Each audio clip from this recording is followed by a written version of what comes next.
Hey, what's up, ladies and gentlemen? Welcome back to another episode of Ask the Skinny Guy Savior. Thank you so much for returning, or if you're a first-time viewer, what we do here is we take questions right off my Facebook page and I answer them in 60 seconds or less.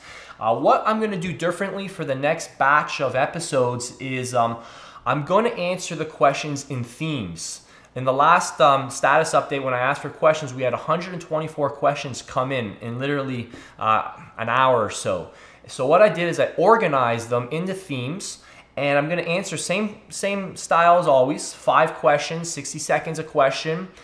But what I want to know is, do you like me answering them in themes, or do you like the total random approach where I just literally pull them off and all the topics are completely just all over the map? Which approach do you like? Let me know below. So today what we're gonna do is take 5 of the questions that came under the theme of fat loss, 6-pack abs, abdominals, that kind of stuff, best ab exercises, and we'll get rolling. So here's 5 questions, and some of these themes obviously have multiple videos. There's some big topics, obviously, like nutrition and supplementation. There was a lot of questions under those, so we'll do multiple episodes. But that's the way we're gonna roll for the next batch of episodes, and I'll be looking forward to hearing your feedback on if you like this approach or more just the random approach. Okay, here we go. First question goes to Ben Summers. What's up, Benny? Ben asks, first he says, "Good day, Vince. I can't lose the lower stomach fat. Say the last 2 kilograms. Any advice? I've cut my calories. I eat the same thing every day, cardio every day, but the fat on my lower abs stays there. Cheers, mate." All right, so the key to losing this last 2 kilograms of body fat is to understand that all it is stored energy, and you simply have to burn it off. So let's look at your training on this 60-second piece here. First thing, you gotta be training at near maximal metabolic intensity. Your workouts need to be at least 5 per week on the weights, and every workout needs to be anywhere from 30 to 45 sets per workout. This is an enormous amount of volume, and what we want to make sure we're doing is also combining this with 10 to 60 second rest periods. The reason for this is to maximize lactic acid production, which leads to a greater amount of growth hormone, which contributes to fat loss. We also want to be doing more than 3 sets per exercise, and I recommend more of a hypertrophy type protocol when it comes to the rep ranges, like 6 to 8, 8 to 12, 12 to 20, thing right in there. And finally, we want to make sure we're combining the hypertrophy style workouts with a lot of sprint conditioning, at least 3 to 4 times a week. Sprint conditioning is phenomenal for fat loss. Okay, so the next question is from Aaron Paul. Aaron asks, what's the best exercises to burn/eliminate fat around the stomach abdominal region? Also, keep up the great work. Discovered your channel a week ago and haven't looked back. Well, welcome to the station here, Aaron. And for those who are just checking us out, make sure you subscribe to the channel as well, because we're going to be updating these more regularly. So a new insight for you, Aaron. The key to understanding fat loss is to really understand the importance of intensity. And as I just said, training at near maximal metabolic intensity. So you can train at near maximal metabolic intensity with a lot of isolation exercises and still lean out. Maybe not as quickly as doing more compound type exercises, which would involve multiple joints, but you certainly can. So don't think that you need to turn your workouts into a circus act where you're doing these ridiculous looking complexes that require all this skill and then just end up putting all this stress on your joints. Sometimes it's great just to stick to a hypertrophy style protocol with exercises that you're familiar with, but keep the volume up, keep the rest periods short, and just those 2 things in themselves are gonna get you lean and shredded. That's how bodybuilders do it. And I mean, look how hard and muscular their physiques are. So there's something to be learned from that. Now, when it does come to fat loss, compound exercises should be the bulk of the workout, but don't be afraid of isolation exercises. They totally are acceptable and work. Okay, big question here. We always get this one. This question is from Kip Payne. It's the best way to work your lower abs. So without seeing the exercises you're doing or actually how you're doing them, I'm just gonna give you some things to think about while you're doing this, because this is certainly one of the most challenging muscle groups to selectively recruit in our body. So first things first, once you can't feel your lower abs anymore, stop the set. It means they're no longer working and the set's becoming less effective and you're just wasting energy. Number 2, if you have lower back problem, if you're feeling your lower back bother you, you're doing it wrong. Stop it right away.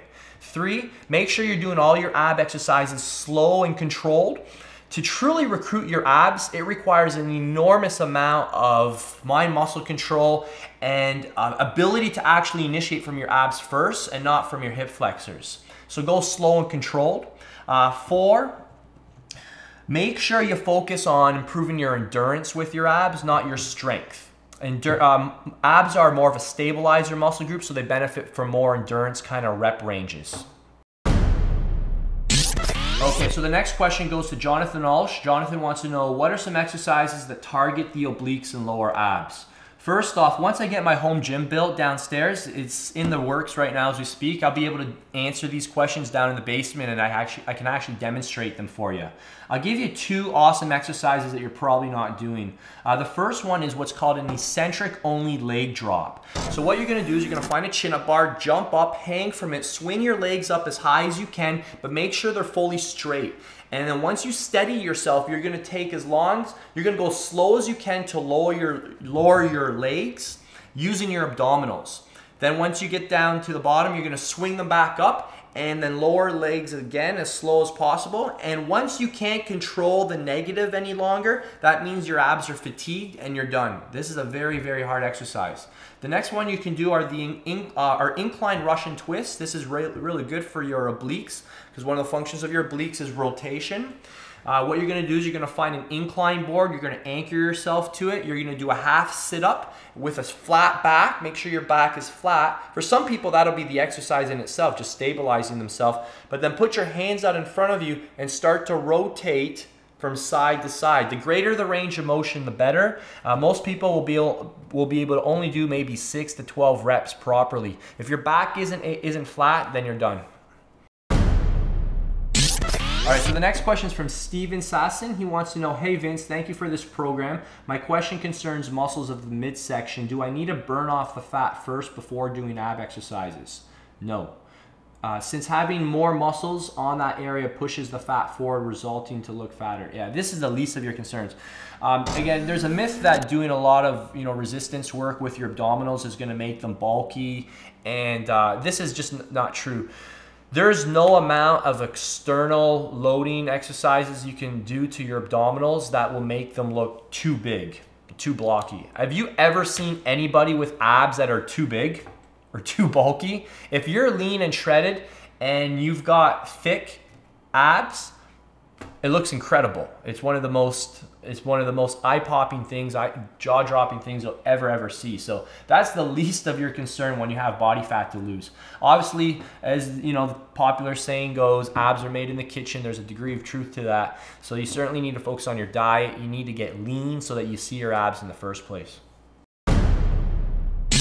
All right, so we'll give the last question to Ruwan. We'll make it 6 questions for today, wrap up this topic. He wants to know, when is the best time to do ab workouts? Is it after the normal workout at the gym, or do I have to do it regularly every day? This all comes back to asking yourself, what is the goal? What is your goal? What do you want your abs to look like? If you want crazy looking abs like a cover model, then this is rationale for training them more frequently. If you just want a strong core, I mean, you can get away with getting a strong core just by doing a lot of compound lifts and a lot of heavy, with heavy loading. But if you want freaky looking, detailed like abs, then you need to train them at least 5 to 6 times a week, giant sets, 25 to 30 minutes of workout. I would prioritize them if this is your goal. I'd put them at the start of the workout because they'll be more fresh.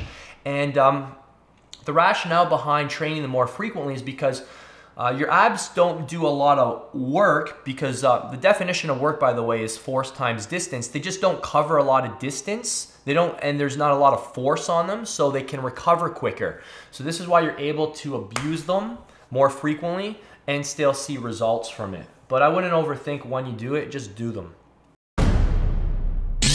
All right, thank you so much for watching. If you're new to the show, you may not know that I'm on a personal mission to help 1 million people by the year 2020. So I need your help. I need you to subscribe to this channel. That's one of the ways I measure how close we're getting to that goal. I need you to share this with your friends if you find this helpful and you think this will be beneficial to someone you know. And if you want one of your questions answered in a future episode, you know what to do. Go to vincedelmontefanpage.com, like the page, wait for me to call for your questions, and then we'll get them answered right away. We'll talk to you guys soon. Have a good one.